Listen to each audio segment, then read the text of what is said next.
Bonjour et bienvenue sur une nouvelle vidéo de J'ai-un-doute.com. La télé est un espace de divertissement et de culture. Les ordinateurs remplacent petit à petit la télé. Les gens préfèrent regarder Arte plutôt que TF1 et globalement nous regardons de moins en moins la télévision. C'est le genre de choses que vous aimeriez entendre, non?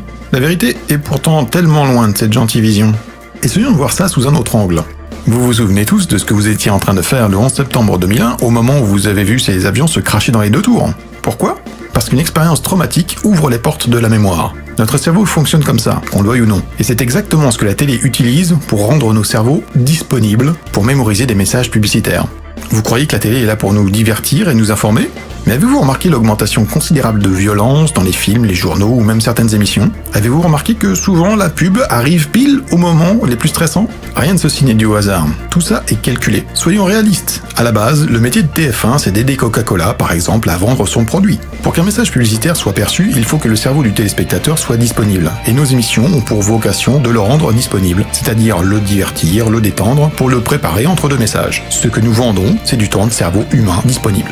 Si horrible que cette phrase puisse paraître, elle n'est pas de nous, mais du PDG de TF1, Patrick Lelay, qui a prononcé ces mots en 2004. Vous vous dites sûrement que ça ne fonctionne pas vraiment, que la pub n'a pas d'impact sur vous ou vos enfants. Dans ce cas, pourquoi la publicité à la télé représente-t-elle un marché de dizaines de milliards d'euros par an? Tout simplement parce que M. Lelay a cyniquement exprimé la triste vérité. Maintenant que ce cher directeur de TF1 nous a éclairé sur le vrai rôle de la télé, si nous poussions cette idée jusqu'au bout, si ce temps de cerveau disponible était vendu aussi aux politiciens, si ce temps de cerveau disponible était utilisé pour nous vendre des guerres, et si la télé était avant tout un outil de manipulation de masse. C'est bien la télé et ses compères, radios et journaux, qui ont gavé l'opinion publique telle une oie avec la culpabilité de Ben Laden dans les attentats du 11 septembre et ainsi justifié la guerre en Afghanistan puis en Irak.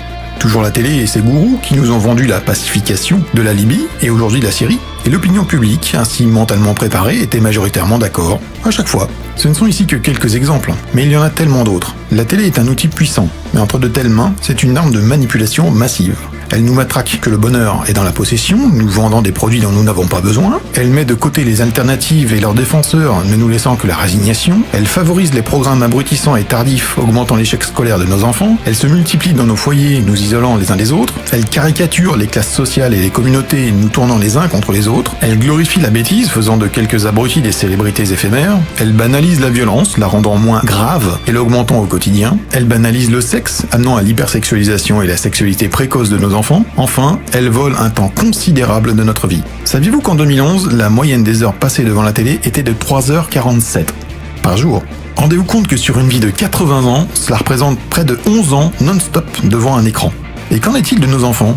Un enfant d'environ 10 ans passe aujourd'hui plus de temps devant la télé que devant son professeur et parfois même ses parents. On est donc en droit de se demander qui élève réellement nos enfants. Voilà un point qui mérite toute notre attention. Et qu'en est-il de notre santé? Saviez-vous que la télé tue? Oui, vous avez bien entendu. Et nous ne parlons pas que de vos neurones. Les scientifiques ont établi que chaque heure d'inactivité passée devant la télé affaiblit doucement le système cardiovasculaire ou pire encore, le dégrade. Dans les deux cas, cela réduit inévitablement votre espérance de vie.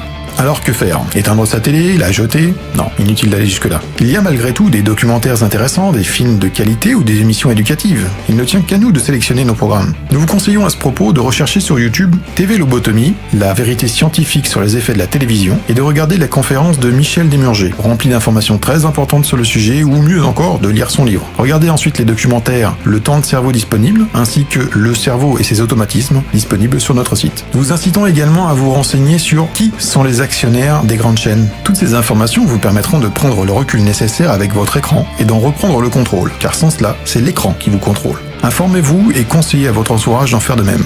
Nous finissons cette fois sur un extrait du film Network de 1976, un grand moment de vérité. Suivez-nous sur J'ai-un-doute.com, Facebook ou Twitter. Merci de votre attention et à bientôt pour une nouvelle vidéo de J'ai-un-doute.com.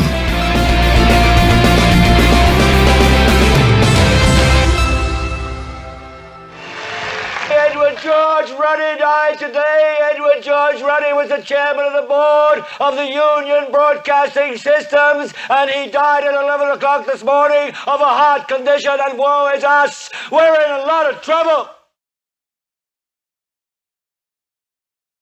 So, a rich little man with white hair died. What has that got to do with the price of rice, right? And why is that woe to us?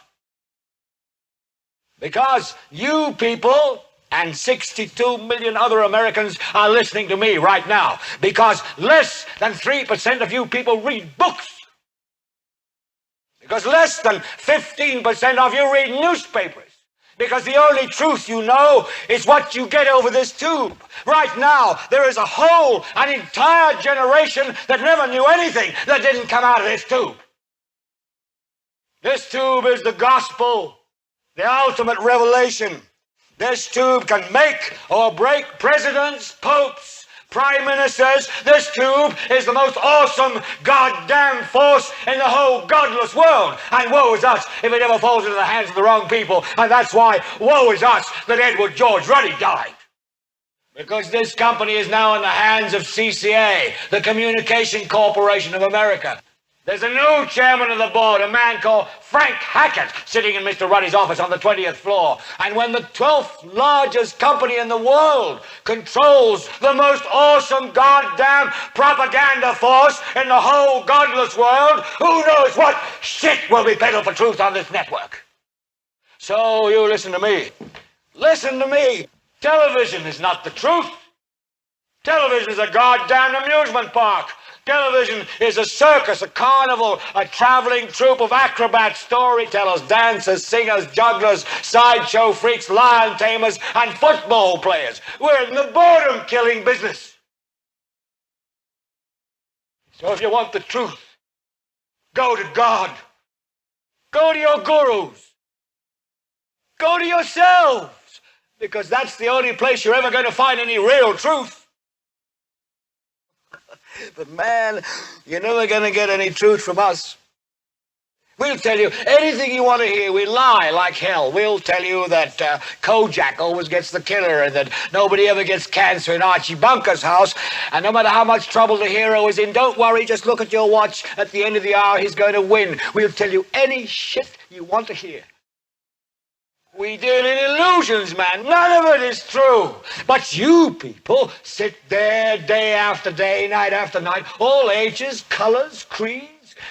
We're all you know. You're beginning to believe the illusions we're spinning here. You're beginning to think that the tube is reality and that your own lives are unreal. You do whatever the tube tells you. You dress like the tube. You eat like the tube. You raise your children like the tube. You even think like the tube. This is mass madness, you maniacs.